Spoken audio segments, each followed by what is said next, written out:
Okay, question में चल रहा है अभी। प्लीज। अब मैं मंत्री जी, मैं एक बार बोल दूं इस बात पे। चलो मंत्री जी, आप शॉर्ट में जवाब दो, फिर मैं बोल ही देता हूं। आज आप शॉर्ट में जवाब देना प्लीज। अध्यक्ष महोदय, मेरे जो शिक्षा है, मेरे जो संस्कार है, मेरे जो सामाजिक जीवन है, मेरे को मेरे राज्य की, मेरे सूबे की जनता की स्वीकृति मिली है। मैं किसी की, मेरे बौद्धिक और मेरे संस्कार की सर्टिफिकेट मेरे को सारी सदन में किसी से नहीं चाहिए। देश की प्रजातंत्र में चुन के मेरे नेता प्रधानमंत्री मोदी जी को प्रधानमंत्री की भूमिका दिया है।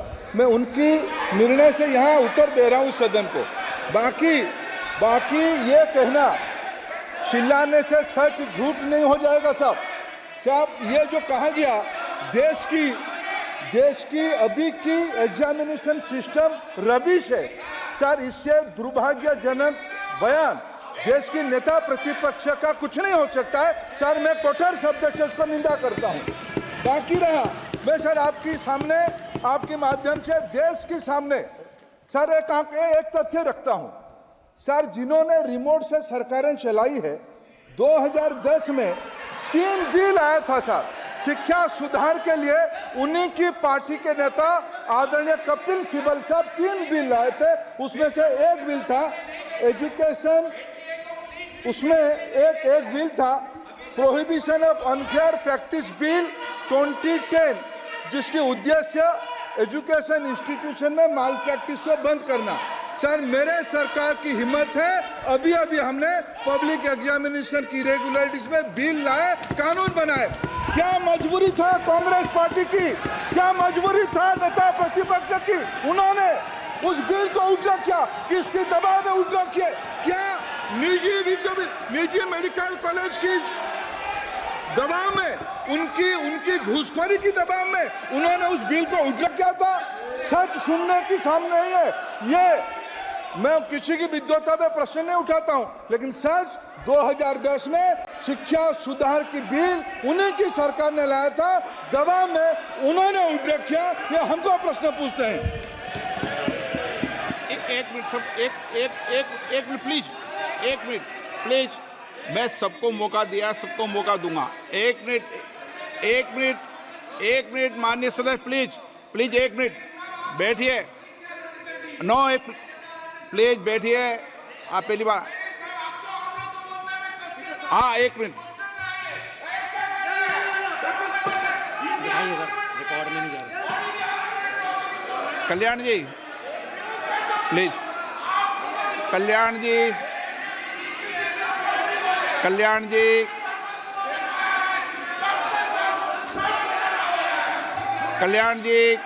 Please. Kalyan please 1 minute please. 1 minute सबको मौका दूंगा। 1 मिनट प्लीज। 1 मिनट। माननीय सदस्यगण, विषय महत्वपूर्ण था, मैंने सबको अलाउ किया,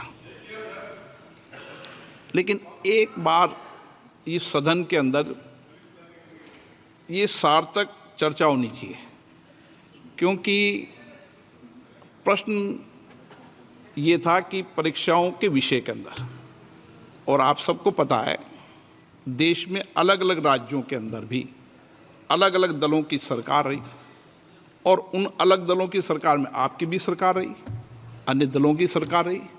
वहाँ भी कई बार प्रश्न पत्र लीक हुए और परीक्षाओं पर प्रश्न उठे। मेरे सवाल, 1 मिनट मैं बता रहा हूँ जिसको, आप पूरी बात सुनिए मेरी। मेरा कहना ये है कि हम और उन 1 मिनट प्लीज बैठिए। 1 मिनट नीट नहीं, सारी हमारा सवाल ये है कि हम यहाँ इसलिए चिंता के लिए बैठे हैं कि भविष्य में हमारे विद्यार्थियों के भविष्य पर कोई विषय न उठे, इसलिए किस तरीके का मैकेनिज्म डेवलप करें, परीक्षाओं का क्या बेहतर सिस्टम डेवलप करें, इसमें सबके सुझाव आए ताकि भविष्य के अंदर, और उसके लिए जो उत्तम सुझाव हो सकते हैं सरकार भी उस उत्तम सुझावों को मानेगी। 1 मिनट। लेकिन हम अगर सारे परीक्षाओं पर सवाल उठाएंगे तो कई राज्यों में कई दलों की सरकार है जो परीक्षाएं आयोजित करती रहती है। हम सारी परीक्षाओं पर सवाल उठाएंगे तो जो बच्चे उत्तीर्ण होते हैं उनके भविष्य पर और भारत की परीक्षाओं पर, भारत की शिक्षण व्यवस्थाओं पर, पूरे विश्व में एक बहुत गंभीर असर पड़ेगा, जो सदन की चिंता का विषय है। और इसके लिए सभी राज्यों ने अपने अपने यहाँ कानून बनाए, संसद ने भी कानून बनाए। कानून बनाने के अलावा इस विषय के अंदर एजेंसी जांच कर रही है, कोर्ट निगरानी कर रही है। हमारा सवाल ये होना चाहिए कि हम कैसे सकारात्मक रूप से सुझाव देकर इस सिस्टम को और बेहतर कर सकते हैं, ये होना चाहिए। आरोप प्रत्यारोप से सदन नहीं है। आप बेहतर सिस्टम डेवलप करो, और कभी भी सारे एग्जामिनरों पर सवाल उठाना सदन के लिए उचित नहीं है। ये सदन इसके लिए है भी नहीं platform. No question number 3, Shri D Prasad Rao. प्रश्नकाल में सबको सवाल उठाने दिया, और एक बार सवाल उठाने के बाद दोबारा नहीं उठाने दिया जाता। संसद नियम प्रक्रियाओं से चलती है, और नियम प्रक्रियाओं से मैंने चलाया। श्री डी प्रसाद राव, प्रश्न नंबर 3। 9, question number 6। मैंने सदन की चिंता क्वेश्चन नंबर सरकार को बता दी है और आप सबको बता दी है। Honorable Speaker, thank you so much for allowing me to speak this important question. I am Prasad Rao from Chittoor constituency, Andhra Pradesh.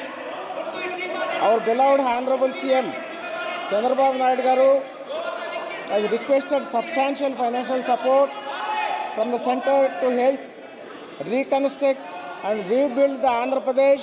एक मिनट प्लीज, माननीय सर, आप प्रश्न संख्या 3 है, पहले बोलो प्रश्न संख्या 3। Question number 3. माननीय मंत्री जी, कोई दिक्कत नहीं, सब सीधे पहली बार आए। अब माननीय प्रश्न पूछें प्लीज सदस्य। Thank you very much for allowing me to speak this very important question, Honorable Speaker. This is Prasad Rao from Chittoor constituency, Andhra Pradesh. Our beloved Honorable CM Chandrababu Naidu Garu has requested substantial financial support from the center to help reconstruct and rebuild the Andhra Pradesh, which is facing acute financial challenges, stalled infrastructure projects. In this context, Honorable Speaker, I would like to know from the Honorable Minister about the centrally sponsored schemes and the projects that have been stopped or discontinued in the state of Andhra Pradesh, along with the reasons for the same. The current state of the stalled or delayed schemes in the state and the reasons behind the halting and slowdown of these projects. And the reply given to the question, the unutilized certificate was not furnished. It was a general reply. I request Honorable Speaker to furnish the utilization certificate for the funds allotted to the Andhra Pradesh for the last 5 years. Thank you very much. माननीय मंत्री जी। अध्यक्ष महोदय, माननीय सदस्य ने जो ये बताया है कि माननीय मुख्यमंत्री जी आए थे, मैं उनको बताना चाहता हूं कि इस आशय का पत्र माननीय मुख्यमंत्री जी ने भारत सरकार को प्रस्तुत किया है, और भारत सरकार की इस प्रकार के सभी अनुरोधों का परीक्षण कराने के बाद ही नियमानुसार कार्रवाई करती है, तथा आंध्र प्रदेश के भी अनुरोध का भी इसी प्रकार से समुचित परीक्षण करके निर्णय परीक्षण किया जाएगा। जहाँ तक केंद्र प्रायोजित योजनाओं का सवाल है के संबंध में माननीय सदस्य ने प्रश्न में बताया कि मैं उनको बताना चाहता हूं कि केंद्र में प्रायोजित योजनाएं सभी राज्यों के लिए होती हैं, और केंद्र सरकार की तरफ से किसी योजना को राज्य विशेष के लिए बंद नहीं किया जाता है। केंद्र सरकार का केवल आग्रह मात्र यही होता है कि संबंधित योजनाओं को दिशा निर्देश के अनुपालन के तहत कार्य किया जाए। सप्लीमेंट्री, माननीय honourable member supplementary.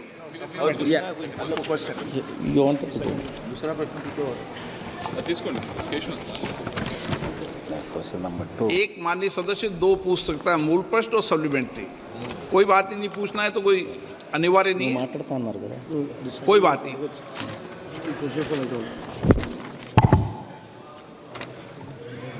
So, respected sir, despite the release of 62,500 crores by the central government, there have been cases of corruption and diversion of practices of these funds by the previous state government and Andhra Pradesh. As a result, the centrally sponsored schemes implemented over the past 5 years have not been reached the people of the state. This is highlighted in the white papers released by our Honorable Chief Minister Sri Chandrababu Naidu Garu, especially in the ones related to Polavaram irrigation project and the development of our capital, Amaravati. In the light of this, I would like to ask the Honorable Minister, have there been any reported issues of fund diversion or misallocation of related to these funds in the state of Andhra Pradesh in the past 5 years? The second one is, if such issues have been reported, the detailed information on these instances and the measures taken to address them may be furnished. Thank you. माननीय मंत्री जी। माननीय अध्यक्ष जी, मैंने पहले भी बताया कि केंद्र प्रायोजित योजनाओं का कहीं ना कहीं केवल भारत सरकार का होता है कि जो दिशा निर्देश उसके अनुसार पालन किया जाए।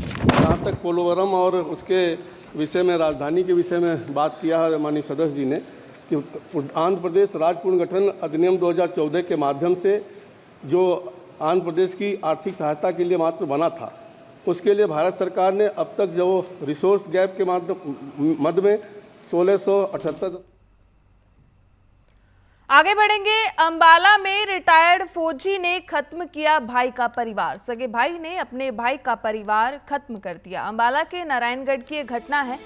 जमीनी विवाद के चलते ये हत्या की गई। मां, भाई समेत 5 की हत्या। 6 महीने का बच्चा भी शामिल है। आपको बता दें कि रात को ही शवों को जलाने का प्रयास किया गया था। एसपी ने रात 3 बजे घटनास्थल का दौरा किया और अध जले शवों को अस्पताल में पहुंचाया। 7 वर्षीय घायल बच्ची भी चंडीगढ़ रेफर की गई और पुलिस इस मामले की जांच कर रही है। आपको बता दें कि हरियाणा के अंबाला में रिटायर्ड फौजी ने अपने ही भाई के पूरे परिवार को खत्म कर दिया। नारायणगढ़ इलाके में मां, भाई समेत 5 लोगों की निर्मम हत्या कर दी। मरने वालों में भाई की 5 महीने की बेटी और 6 महीने का बेटा भी शामिल है। आपको बता दें कि रिटायर्ड फौजी ने अपने ही भाई का परिवार खत्म कर दिया। जमीनी विवाद के चलते यह हत्या की गई। अंबाला के नारायणगढ़ की घटना बताई जा रही है। मां, भाई समेत 5 लोगों की हत्या की गई। आपको बता दें कि एसपी ने रात 3 बजे घटनास्थल का दौरा किया था और उसके बाद जो अध जले शव थे उनको अस्पताल पहुंचाया गया और इनमें 6 महीने की बच्ची भी शामिल है जिसकी हत्या की गई। रात को ही शवों को जलाने का प्रयास किया गया और एसपी ने रात को 3 बजे ही घटनास्थल का दौरा किया। अध जले शवों को अस्पताल पहुंचाया गया और इसके साथ आपको बता दें कि इसमें 7 वर्षीय घायल बच्ची को भी चंडीगढ़ में रेफर किया गया। जमीनी विवाद के चलते सगे भाई ने सगे भाई का ही परिवार खत्म कर दिया। घटना अंबाला के नारायणगढ़ की बताई जा रही है। 5 सदस्यों की निर्मम हत्या कर दी गई और इसमें आपको बता दें कि जमीन विवाद के चलते ये हत्या की है। 6 महीने का बच्चा भी शामिल है। इस खबर पर अधिक जानकारी के लिए हमारे संवाददाता तरुण कपूर हमारे साथ जुड़ चुके हैं। तरुण, क्या कुछ जानकारी है आपके पास? जमीनी विवाद के चलते सगे भाई ने ही अपने भाई का परिवार खत्म कर दिया।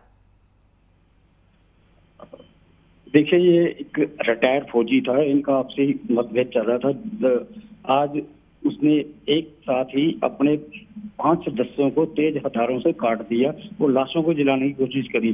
जैसे ही इस बात का पता लगा कि ऐसी घटना होगी तो तुरंत मौके पर पुलिस भी पहुंची है। अभी पूरे कारणों का पता नहीं लगा कि आखिर क्यों उसने इतना बड़ा कदम उठाया है। पोस्टमार्टम शवों को पोस्टमार्टम के लिए अंबाला लाया जा रहा है और इसकी ज्यादा जानकारी भी थोड़ी देर बाद पुलिस दोबारा दी जाएगी। जी, तो पुलिस की क्या कुछ कार्रवाई फिलहाल की गई? अभी तो वो छानबीन में लगी हुई है। आईओ से बात हुई है, कहता कि थोड़ा समय दीजिए कि हम इसको पूरा जांच कर लें कि आखिर ऐसा इतना बड़ा कदम इस रिटायर्ड फौजी ने क्यों उठाया था। अभी कुछ समय बाद वो पीसी करके बताएंगे। बहुत बहुत शुक्रिया तरुण, ये तमाम जानकारी आपने हमारे दर्शकों तक पहुंचाई। आपको बता दें कि अंबाला के नारायणगढ़ की घटना बताई जा रही है जहां पर सगे भाई ने अपने भाई के परिवार को ही खत्म कर दिया। आगे बढ़ेंगे। सीएम नायब सिंह सैनी का करनाल में दूसरा दिन। आज कई कार्यक्रम में शिरकत करेंगे सीएम। ब्रह्म कुमारी आश्रम में पहुंचे CM Saini. PWD rest house में उन्होंने लोगों की जन समस्याएं सुनी।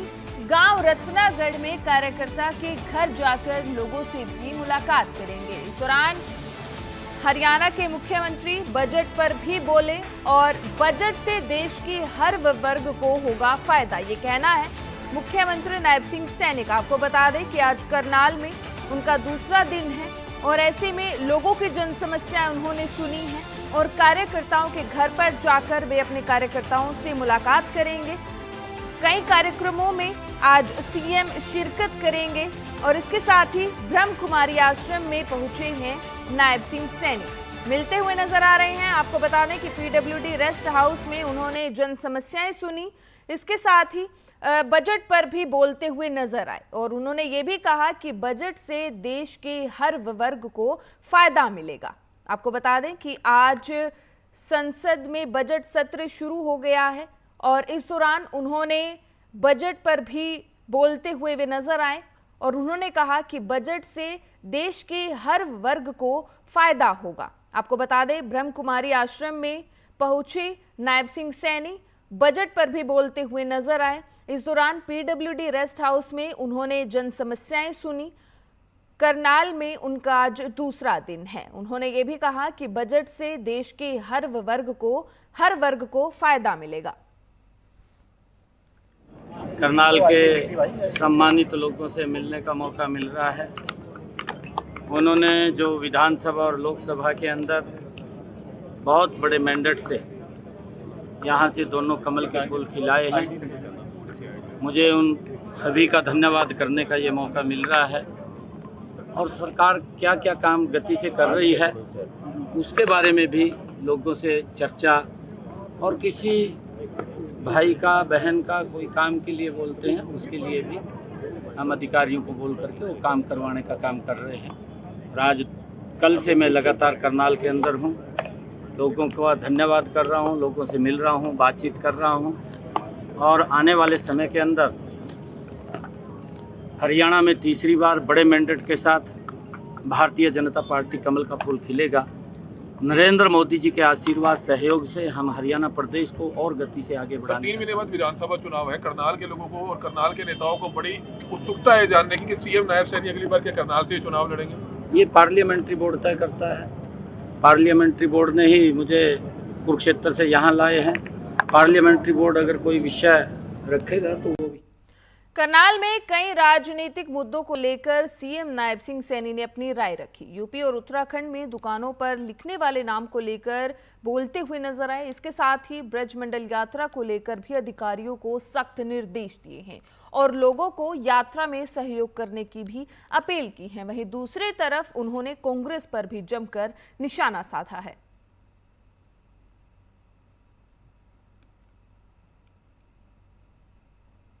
हमने उसके लिए ये अधिकारियों को भी सचेत किया है और मैं सभी लोगों से एक अपील भी करना चाहूँगा कि ये धार्मिक कार्यक्रम हैं। समाज के अंदर हम सब मिलकर के रहते हैं और मिलकर के भाईचारा आपस में बढ़ता है, क्योंकि ये लंबे समय से ब्रजमंडल की यात्रा हमारे जो मानने वाले भगवान श्री कृष्ण को, क्योंकि भगवान श्री कृष्ण की वो धरा रही है और उस ब्रजमंडल के अंदर वो आस्था से जुड़े हुए लोग हैं, तो उनकी यात्रा वो निकलती है। मैं सभी से कहना चाहूँगा, मैं वहाँ के लोगों को भी ये कहना चाहूँगा कि उस यात्रा में सहयोग करना चाहिए। नहीं, देखिए ऐसा नहीं है कि जो श्रद्धालु हैं, जो धार्मिक प्रवृत्ति के लोग हैं, उनको ये पता नहीं चलता कि यहाँ पर कैसा हमें खाना मिलता है, और क्योंकि कुछ छुपाना नहीं चाहिए। हम ये बात बोलते हैं, क्यों छुपाएं? आप भी आदेश देंगे? नहीं, देखिए ऐसा नहीं है, मैं कह रहा हूँ छुपाना नहीं चाहिए, जो भी है उसको सत्य लिखना चाहिए। ये लोगों की भावना होती है, किसी ने कहा जाना है, क्योंकि जब कोई धार्मिक व्यक्ति है और वो विश्वास भगवान में रखता है और वो मांस से दूर रहता है, अगर उसको पता लगे कि ये यहाँ पर तो मांस पकता है, वो जाएगा नहीं, वहाँ फैमिली के साथ नहीं जाएगा। अच्छा, शंभू बॉर्डर से बैरिकेडिंग हटाने का मामला सुप्रीम कोर्ट आज सुनवाई करेगा। आपको बता दें कि 6 महीने से बंद है शंभू बॉर्डर। हरियाणा सरकार ने सुप्रीम कोर्ट में याचिका दायर की थी। बॉर्डर से बैरिकेड हटाने के आदेश को हरियाणा सरकार ने चुनौती दी। 6 महीने से बंद शंभू बॉर्डर से बैरिकेडिंग हटाने के खिलाफ हरियाणा सरकार की याचिका पर सुप्रीम कोर्ट आज सुनवाई करेगा। हरियाणा सरकार ने एक सप्ताह में बॉर्डर से बैरिकेड हटाने के आदेश को चुनौती देते हुए सुप्रीम कोर्ट में याचिका दायर की थी। आपको बता दें कि आज सुप्रीम कोर्ट इस याचिका पर सुनवाई करेगा। 6 महीने से शंभू बॉर्डर बंद है। आपको बता दें कि इससे पहले हाई कोर्ट ने एक नोटिस जारी किया था, हरियाणा सरकार को आदेश दिए थे कि 1 सप्ताह के अंदर आपने बॉर्डर से बैरिकेड को हटाने का उन्होंने आदेश दिया था। लेकिन इस पर हरियाणा सरकार ने सुप्रीम कोर्ट में एक याचिका दायर की और हाई कोर्ट के आदेशों को चुनौती देते हुए सुप्रीम कोर्ट में याचिका दायर की थी, जिस याचिका पर आज सुप्रीम कोर्ट में सुनवाई होनी है। आपको बता दें कि बॉर्डर से बैरिकेड हटाने के आदेश को हरियाणा सरकार ने चुनौती दी थी। शंभू बॉर्डर से बैरिकेडिंग हटाने का ये मामला है। इसके साथ ही आपको बता दें कि आज जो है सुप्रीम कोर्ट इस याचिका पर सुनवाई करेगा। 6 महीने से शंभू बॉर्डर बंद है। इस खबर पर अधिक जानकारी के लिए हमारे संवाददाता जसमीत हमारे साथ जुड़ चुके हैं। जसमीत, आज सुप्रीम कोर्ट सुनवाई करेंगे। हरियाणा सरकार ने जो याचिका दायर की थी उस पर आज सुनवाई होनी है, क्या कुछ जानकारी है? जी बिल्कुल, पिछली 10 तारीख को जो है पंजाब हरियाणा हाईकोर्ट की तरफ से आदेश जारी किए गए थे हरियाणा सरकार को कि शंभू बॉर्डर के जो बैरिकेड हैं वो हटाए जाएं और रास्ता जो है किसानों के लिए और आम लोगों के लिए खोला जाए। और हाई कोर्ट के इस फैसले के खिलाफ जो है हरियाणा प्रशासन की ओर से सर्वोच्च न्यायालय का रुख किया गया और वहां अपनी जो है याचिका दायर की गई और इस याचिका के ऊपर आज जो है सुप्रीम कोर्ट में सुनवाई की जाएगी। बता दें कि हाई कोर्ट के ऑर्डर के खिलाफ जो है हरियाणा सरकार सर्वोच्च न्यायालय में गई है, जहां उन्होंने तर्क रखा है कि ये बैरिकेड हटाने से लॉ एंड ऑर्डर की बड़ी समस्या जो है वो खड़ी हो सकती है और लॉ एंड ऑर्डर सही बना रहे, इसी के चलते उन्होंने अभी तक बैरिकेडिंग जो है कर रखी है। फिलहाल इस मामले में अभी सुप्रीम कोर्ट में सुनवाई जो है वो की जानी है। देखना ये खास रहेगा कि सुप्रीम कोर्ट इस याचिका के ऊपर क्या फैसला लेता है या क्या सुनवाई करता है, क्योंकि सुप्रीम कोर्ट द्वारा पहले ही हरियाणा सरकार के खिलाफ जो टिप्पणी की गई थी रास्ता खोलने को लेकर, उससे भी काफी कुछ प्रभाव इस याचिका पर पड़ सकता है। जी शुक्रिया जसमीत, ये तमाम जानकारी के लिए। आपको बता दें कि आज सुप्रीम कोर्ट में इस याचिका पर सुनवाई होनी है। आगे बढ़ेंगे। सोमवार से यानी आज से सावन के महीने की शुरुआत हो चुकी है। रेवाड़ी और फरीदाबाद के शिव मंदिर में सुबह से ही भक्तों की भीड़ देखने को मिल रही है। भोले शंकर को मनाने के लिए भक्त जलाभिषेक करते हुए नजर आए। श्रद्धालुओं द्वारा शिवलिंग पर बेलपत्र, धतूरा, घी, शहद और शर्करा द्वारा जलाभिषेक भी किया गया। आपको बता दें कि आज सावन का पहला सोमवार है और मंदिरों में आस्था का जन सैलाब उमड़ा है। मंदिरों में शिव भक्तों की भीड़ देखने को मिली है और भक्तों ने भोले शंकर का जलाभिषेक किया है। 2 तस्वीरें हम आपको दिखा रहे हैं, एक फरीदाबाद से, दूसरी रेवाड़ी से। आप देख पा रहे हैं कि आज से सावन का महीना शुरू हो गया है।